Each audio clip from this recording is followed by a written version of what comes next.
Kenya is a beautiful country full of opportunities, but unfortunately, it is also home to a growing number of scams that continue to trap innocent people every day. Scammers have mastered the art of deception, and their schemes target anyone, from ordinary citizens to business people. To stay safe, it is important to know the common types of scams in Kenya, how they operate, and what steps to take in order to avoid falling victim. Let us begin with one of the oldest and most common forms of fraud in Kenya, land scams. Land is one of the most valuable assets in Kenya.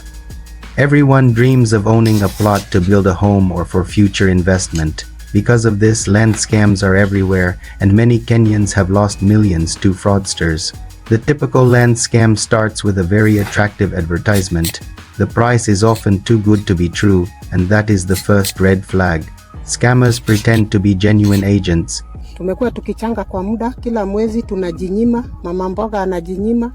Tulikuwa tunachanga kila mwezi 100, mara unakuta unaongeza, unaambia uweke na sababu kwa kweli kama kazi ya Mungu, tulikuwa tunajitolea unaongeza hata unakuta unatoa 1000 plus. Lakini tumekuja tukahuzunika kukuta kumbe tulikuwa tunanunua shamba hewa, maana mwenye shamba amesema hakuna shamba yeye aliuza na hajawahi uza. Riparian land near rivers, or government-owned land that cannot legally be transferred.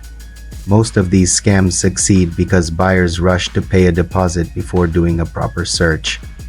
They are pressured with statements like, "Hurry, we already have 3 other buyers, first come, first served." Once money is sent, the fraudster disappears. To protect yourself, always insist on doing an official search at the Ministry of Lands through the ArdhiSasa platform. Ensure that the seller's name matches the ID, and if possible, involve a lawyer in the transaction. Never pay through personal accounts, and never release money until you have verified the authenticity of the documents. Next, let us turn to vehicle scams, another major trap in Kenya. Cars are a hot commodity, and scammers know that many Kenyans are eager to buy a personal vehicle. One of the most popular scams involves posting cars on social media at very attractive prices. The fraudsters claim the car is located far away, often in towns like Narok, Nakuru, or Kisii. They insist that you must send money before they can bring the car to Nairobi for you to inspect. One of the common tricks is the fuel money scam. The fraudster says the car is parked far in Narok and asks for 2,000 or 3,000 shillings for fuel so that they can drive it to Nairobi. To make the story believable, they send pictures of the car supposedly on the road. In some cases, they even send staged photos of the vehicle after a fake accident, claiming it hit animals along the Narok route. They then ask for more money to repair or release the car from police custody. Some even use fake European or foreign accents when calling, pretending to be an expatriate who needs to sell the car quickly before leaving the country. Once the money is sent, the scammer blocks your calls and disappears. There are also scams involving forged NTSA logbooks, cloned chassis numbers, or stolen cars disguised with fake number plates. A buyer can lose both money and the car when the real owner eventually comes forward with valid documents. The golden rule here is simple. Never send money for fuel, transport, or reservation fees. Always meet the seller physically. Verify the chassis and engine numbers directly through NTSA, and if possible, transact through a lawyer's client account or secure escrow service. Moving on, let us talk about M-Pesa and mobile money scams. Mobile money has made life easier, but it has also become the playground of fraudsters. One of the oldest tricks is the reversal scam. You receive an SMS that looks like an M-Pesa confirmation, claiming someone has sent you money by mistake. Immediately, the fraudster calls pretending to panic, saying, "Please, I sent 15,000 to your number by mistake. I need to pay school fees. Kindly reverse it." Many people, out of sympathy, send back their own money, only to realize later that the message was fake. Another scam is the fake Safaricom call. Fraudsters clone caller IDs to look like they are calling from Safaricom customer care. They ask you to share your PIN for verification, claiming your line will be blocked if you do not comply. Once you give your PIN, they quickly withdraw your money or take loans from your M-Shwari and Fuliza accounts. There is also the Matatu wrong number scam. While traveling, you might hear someone loudly claiming to have sent money to the wrong person. and within minutes, you receive a message that seems to confirm it. This is often a group working together to confuse you and trick you into sending money back. The solution is simple. Always check your M-Pesa balance using 234 or 334, not just the SMS. Safaricom never asks for your PIN over the phone. If someone claims to have sent you money by mistake, tell them to wait for an official reversal by Safaricom. Never act in panic. Another common trap in Kenya is pyramid schemes and investment scams. They appear in different names: table banking, hype investments, forex trading groups, or get-rich-quick businesses. The pitch is always the same: bring 2 people, earn 5,000 in a week. These schemes operate like Ponzi structures. Early participants are paid using the money from new recruits. But once recruitment slows down, the scheme collapses and the late investors lose everything. Many Kenyans have been conned through WhatsApp investment groups, fake cryptocurrency platforms, and online forex trading clubs. The promoters often show fake screenshots of high returns, even renting expensive cars for show-off videos. The golden rule is that if an investment sounds too good to be true, it probably is.